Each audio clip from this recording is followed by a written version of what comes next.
ज्ञानेश्वरीमध्ये ज्ञानेश्वर माऊलींनी याचं वर्णन असं केलं आहे की जया भक्तीची येतुली प्राप्ती, जे कैवल्या ते परवते सर म्हणती, जयाची ये लिहिले माझी नीती, जी आली दिसे.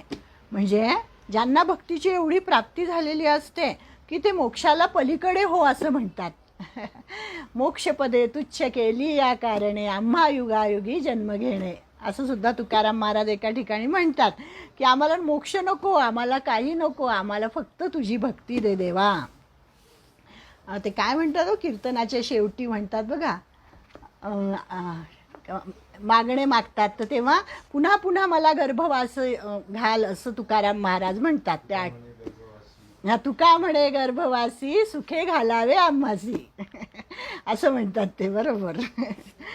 तर साक्षात कैवल्य येऊन पुढे ठाकले, मुक्ती समोर येऊन पुढे ठाकली, तरी त्या मुक्तीला तो भक्त म्हणतो थोडे बाजूला जा, आम्हाला भक्तीचा गोडवा, भक्तीचा निखळ आनंद पाहिजे आहे.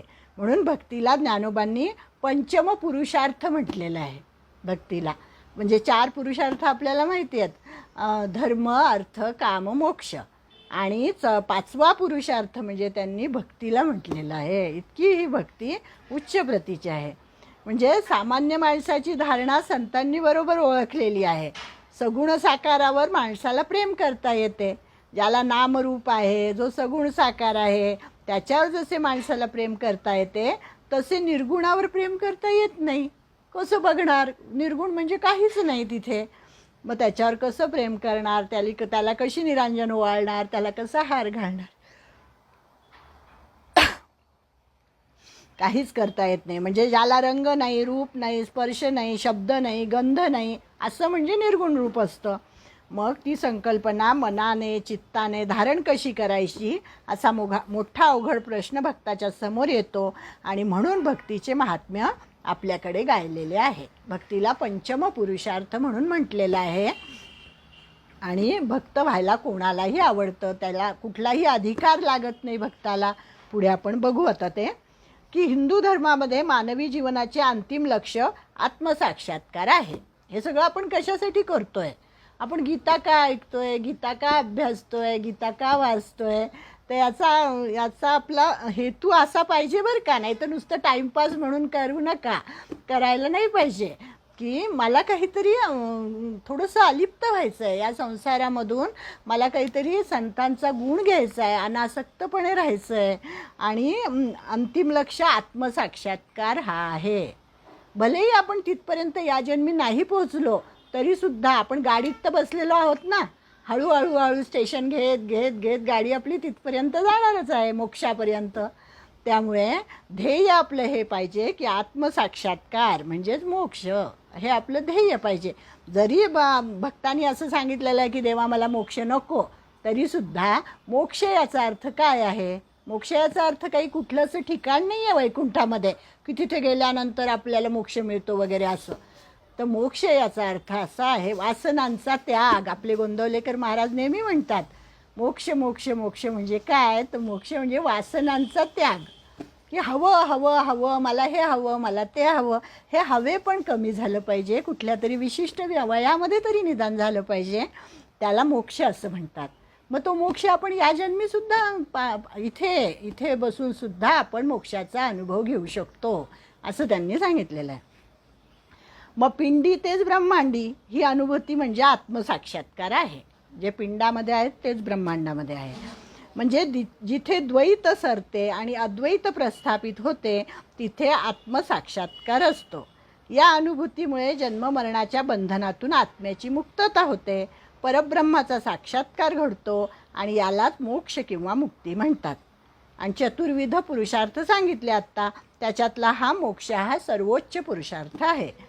धर्म अर्थ काम मोक्ष प्रत्येक माणसाच्या जीवनाचा हा अंतिम टप्पा आहे.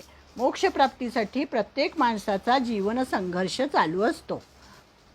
एकदा मोक्षाची पायरी गाठली की सर्व बंधनं गळून पडतात आणि मानवी आत्म्याला मुक्ती मिळते. अर्थात मोक्षापर्यंतचा हा प्रवास सुलभ नाही, किंबहुना तो अत्यंत अवघड आहे, हे तर आपल्याला माहिती आहे. पण अनेक असे संत होते की जे त्या अवस्थेपर्यंत पोचलेले होते. अगदी आत्ताचे आपले लोकमान्य टिळक म्हणा, विवेकानंद, हे सगळे लोक त्या पायरीपर्यंत पोचलेले होते आणि त्यांनी ती मोक्षाची अनुभूती याच जीवनामध्ये घेतलेली होती. आता अवघड आहे हा प्रवास, अवघड आहे आपल्याला माहिती आहे. अनेक जन्माच्या सुकृत संचयामुळे मोक्षाचा लाभ होतो. याचाच अर्थ असा की केवळ एका जन्मात मोक्षाची प्राप्ती करून घेता येत नाही. मी आत्ताच म्हटलं की या जन्मात आपल्याला तो मिळेल असं नाही, पण निदान या जन्मामध्ये ओळख झालेली आहे. पुढच्या जन्मी अजून थोडं पुढच्या पायरीवर जाऊ, परत आपण गीता वाचू, परत आपण गीता ऐकू, परत आपण एकत्र येऊ. आपलं पण मागच्या जन्मीचं काहीतरी असेल लागेबांधे, त्यामुळे एकत्र आलेलो आहे या जन्मामध्ये.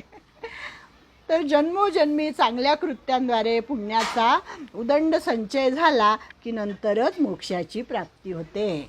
आणि मोक्ष हा सर्व हिंदू तत्त्वज्ञानाचा अंतिम बिंदू आहे. म्हणजे कोहमचं उत्तर, कोहम म्हणजे काय, मी कोण आहे, याचं उत्तर सोहम म्हणजे मी ब्रह्म आहे, मी आत्मा आहे, असं मिळणं म्हणजेच आत्मसाक्षात्कार. म्हणजे व्यक्तिगत आत्मा परमात्म्याहून किंवा परब्रह्माहून वेगळा नाही याची अनुभूती झाल्यावर म्हणजे तो म्हणजेच मीच आहे. हे सगळ्या गीतेमध्ये हेच सांगितलेलं आहे आपल्याला. आधी वेगळेपणाने सांगितलं तो कसा आहे, त्याला कुठे कुठे पहा, आणि नंतर 15व्या अध्यायात जेव्हा आपण जाऊ तेव्हा सर्वस्यच्या हृदय सन्निविष्टो, की मी सर्वांच्या हृदयात राहणारा आहे, तू मला काय इकडे तिकडे बघतो, तर मी तुमच्या सगळ्यांमध्ये आहे असं सांगितलेलं आहे.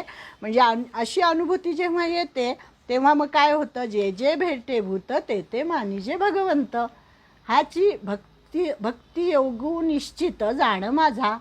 म्हणजे असं ज्ञानेश्वर माऊली म्हणतात की भक्तियोग म्हणजे काय, तर भक्तियोग म्हणजे जे जे आपल्याला भेटतील, जे जे नर असतील, म्हणजे सगळ्या योनींमधले पशु पक्षी वृक्ष वेली माणसं सगळ्यांमध्ये सुद्धा तो परमेश्वरच ज्याला दिसतो. आपण 5व्या अध्यायामध्ये शुनीचैव श्वपाकेच पंडिता समदर्शिना, समदर्शीन म्हणजे ज्याला सगळ्यांमध्ये परमेश्वर दिसतो. शुनी म्हणजे कुत्रा, शुनीचैव श्वपाकेच म्हणजे हत्तीमध्ये, कुत्र्यामध्ये, आणि वेदविख्यात मंत्र म्हणणारा ब्राह्मण त्यांच्यामध्ये सुद्धा सगळ्यांना परमेश्वरच दिसतो. असा जो असतो त्याला पंडित म्हणतात आणि तो समदर्शीन असतो. तेच इथे सांगितलं. भक्तियोगाची पायरी तीच आहे की भक्त कसा असतो, तर त्याला सगळीकडे जेव्हा परमेश्वर दिसतो तेव्हा तो या भूमिकेवर प्राप्त होतो. मग मोक्षापर्यंत प्रत्येक मानवाला जाता यावे म्हणून हिंदू धर्माने परमार्थाची वाटचाल करणाऱ्या साधकांसाठी विविध मार्ग सांगितलेले आहेत. आपण सुरुवातीलाच बोललो की 4 प्रकारचे मार्ग सांगितलेले आहेत. असे वेगवेगळे मार्ग का बरं सांगितले? कोणाला असे वाटेल की का बरं वेगवेगळे मार्ग सांगितले, एकच मार्ग सांगायचा ना की या मार्गातून आपल्याला भगवंतापर्यंत पोहोचता येईल. तर त्याचं कारण त्यांनी छान सांगितलं आहे की आपल्या जीवनामध्ये आपण पाहतो की प्रत्येकाचे स्वभाव काही सारखे नसतात. आपण म्हणतो हाताची 5 बोटं काही कधी सारखी नसतात. आईचे 4 मुलं असतील, 5 मुलं असतील, प्रत्येकाचा स्वभाव काही सारखा नसतो. प्रत्येकाचा स्वभाव वेगळा असतो. प्रत्येकजण आपलं आपलं नशीब घेऊन जन्माला आलेलं असतं. त्यामुळे आईवडील जरी एक असतील त्यांचे, तरीसुद्धा प्रत्येकाचं नशीब वेगळं असतं, प्रत्येकाचं व्यक्तिमत्व वेगळं असतं, त्यांची मनोवृत्ती वेगळी असते. म्हणजे मानवी स्वभावामध्ये प्रचंड विविधता आहे. कोणाला काय आवडेल, कोणाला काय आवडेल काहीही सांगता येत नाही. म्हणजे मग मोक्षाप्रत जाण्यासाठी जर एकच मार्ग हिंदू धर्माने ठेवला असता तर ज्यांची योग्यता आहे तेच फक्त त्या मार्गाने जाऊ शकले असते आणि बाकीचे कोणीही तिकडे जाऊ शकले नसते. म्हणजे एकच मार्ग काही सर्वांना आवडला नसता, सर्वांच्या मनाला तो भावला नसता आणि मग केवळ तेच लोक या मार्गाचे पायीक झाले असते. असं घडू नये म्हणून हिंदू धर्माने मोक्षाप्रत जाणारे विविध मार्ग सांगितलेले आहेत. प्रत्येकाचा स्वभाव वेगळा आहे, प्रत्येकाला वेगळं काहीतरी आवडतं आणि त्यामुळे विविध मार्ग सांगितलेले आहेत. आता त्यांच्यापैकी 4 सर्वमान्य मार्ग आहेत. आपण पाहिलं कर्मयोग आहे, भक्तियोग आहे, राजयोग आहे, ज्ञानयोग आहे. मग आता हे प्रत्येक मार्ग आपापल्या परीने श्रेष्ठच आहे. कुठला कमी नाही, कुठला जास्त नाही. परंतु कर्मयोग, राजयोग आणि ज्ञानयोग हे मोक्षाचे साधन मार्ग आहेत. परंतु भक्ती मार्गाचं कौतुक हे आहे की भक्ती मार्गामध्ये विलक्षण वैशिष्ट्य त्याचं असं आहे की तो साध्यही आहे आणि साधनही आहे. हे बाकीचे 3 मार्ग जे आहेत हे साधन आहेत, म्हणजे यांचा वापर करून, यांचा उपयोग करून आपण मोक्षापर्यंत जाऊ शकतो. पण भक्ती मार्ग हा असा आहे की भक्तीच्या सहाय्याने आपण भक्तीच प्राप्त करून घेऊ शकतो. आणि भक्ती म्हणजेच काय? मोक्ष. पंचम पुरुषार्थ म्हटलेलंच आहे भक्तीला. म्हणजे साध्य साधन रूपी अशी ही भक्ती आहे. आणि म्हणून ही भक्ती खूप अलौकिक आहे. आणि हा 12वा अध्याय जो आहे हा भक्तियोगाचा अध्याय आहे. आणि म्हणून आपण भक्तियोगाचं अलौकिकत्व बघतोय. अलौकिक कशी आहे ही भक्ती, विलक्षण कशी आहे ते आपण बघतोय. मग भक्ताला भक्तीतून वेगळे काही मिळवायचे नसते. भक्तीचाच आनंद एवढा सात्विक आणि श्रेष्ठ असतो की त्याच्यामध्ये ईश्वर दर्शनाची आणि आत्मसाक्षात्काराची तृप्ती मिळते. भक्ताला म्हणजे भजन गातानाच त्याला तो क्षणभर एकरूप झाला की त्याला ती प्राप्ती होऊन जाते. आता हल्ली आम्ही त्या गोंदवलेकर महाराजांच्या आरतीला जातो तर अगदी तबला, पेटी यांच्या साथीमध्ये सामूहिक याच्यामध्ये त्या आरत्या गायल्या जातात, त्यांची पदं म्हटली जातात. ती इतकी सुंदर असतात की ती ऐकताना, आणि अर्थ आपल्याला कळतो, मराठी अर्थ साधा सोपा अर्थ असतो, त्याच्यामध्ये काही फार अवघड नसतं. त्यामुळे ते जर आपण तन्मयतेने, एकाग्रतेने ऐकलं तर खरंच आपली ब्रह्मानंदी टाळी लागणं जे म्हणतात ते होतं. एकरूपता क्षणभर का होईना आपल्याला त्या एकरूपतेचा आनंद मिळतो. तसं त्यांनी इथे सांगितलं आहे की भक्तियोगामध्ये काय आहे? साधन साध्य स्वरूपता भक्तियोगामध्ये आहे. आणि भक्तियोगाचं हे पहिलं वैशिष्ट्य आहे सांगितलं त्यांनी की साध्यही तेच आणि साधनही तेच, असं भक्तियोगाचं पहिलं वैशिष्ट्य. दुसरं वैशिष्ट्य काय आहे भक्तियोगाचं? तर त्याच्यामध्ये कर्माची कर्तव्य कठोरता नाही. कर्मयोग सांगितलेला आहे, पण कर्मयोग कसा असतो? कर्माच्या द्वारे भगवंताशी जोडलं जाणं म्हणजे कर्मयोग. तर त्याच्यामध्ये निष्काम कर्म करावं लागतं, हेतुरहित कर्म. आणि परत कर्माची कटकट असते. कुठलंही कर्म अगदी शुद्ध, पवित्र, निर्व्यंग असं पार पडलं पाहिजे. ते काही आपल्याच्यानी होत नाही. म्हणून या भक्तीमध्ये कर्माची कर्तव्य कठोरता नाही, ध्यानाची देहदंडता नाही. ध्यानयोग करायचा म्हणजे काय? मांडी घालून बसा, डोळे मिटून बसा, इतका वेळ बसा, तितका वेळ बसा. सगळे आपली इंद्रियांचे जे विषय त्या विषयांकडे कुठेही बघू नका, त्यांना सगळ्यांना आतमध्ये वळवा, प्राणायाम करा, हे करा, ते करा, ते करा. ध्यानयोग आपण काही करू शकत नाही. म्हणजे भक्तियोगामध्ये ध्यानाची देहदंडता नाही, ज्ञानाची तर्क कर्कशता नाही. जो ज्ञानी असतो तो कसा असतो? तर्कट असतो. हे असंच कशावरून, ते तसंच कशावरून, असं तर्क करण्याची तर्कट बुद्धी ज्ञानामध्ये असते. त्यामुळे ज्ञानयोग ह्या भक्तीमध्ये तेही नाही आहे. म्हणजे भक्तीमध्ये काय आहे? तर भक्तीमध्ये अंतःकरणाचा ओलावा आहे. जसं आपल्या पुत्रावर प्रेम करतो, जसं आपण आपल्या आईवर प्रेम करतो, तसं आपण आपल्या ईश्वरावर प्रेम करायचं आहे. आपली जी इष्टदेवता आहे त्याच्यावर प्रेम करायचं आहे आपल्याला, त्याच्याशी काहीतरी नातं जोडायचं आहे आपल्याला. आणि मग ते नातं आपण कोणीही जोडू शकतो, कोणीही त्याच्यावर प्रेम करू शकतो. म्हणून निर्व्याज प्रेम, याचसाठी भक्तश्रेष्ठ नारद भक्तीला परमप्रेम रूप असं समजतात. नारद महर्षींनी भक्तियोग लिहिलेला आहे. त्यांनी भक्तीची सूत्र त्यांनी सांगितलेली आहेत. नारद भक्ती सूत्रे म्हणून प्रसिद्ध आहेत. तर त्याच्यामध्ये त्यांनी भक्तीला काय म्हटलेलं आहे? परमप्रेम रूप असं म्हटलेलं आहे. चालू देऊ. म्हणजे ईश्वराविषयी पराकाष्ठेची अनुरक्ती वाटते. नामदेव महाराज काय म्हणतात बघा, कसं नातं जोडलं आहे नामदेवरायांनी भगवंताशी.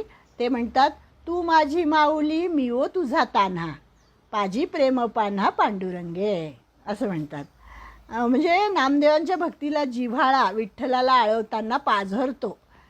नामदेवरायांची जर गाथा वाचली ना आपण तर इतकी गोड आहे, इतकी गोड आहे की त्याच्यामध्ये सगळा लढिवाळपणा खूप आहे नामदेवरायांकडे. नामदेवाला भक्तीचा जिव्हाळा विठ्ठलाला आळवताना पाझरतो असं म्हटलं आहे. तुकोबारायांची प्रचिती कशी आहे ते म्हणतात, गोड तुझे रूप गोड तुझे नाम देई मज प्रेम सर्व काळ, असं तुकाराम महाराज म्हणतात. म्हणजे हे सगळं भक्तीचं कौतुक आहे, भक्तियोगाचं कौतुक आहे.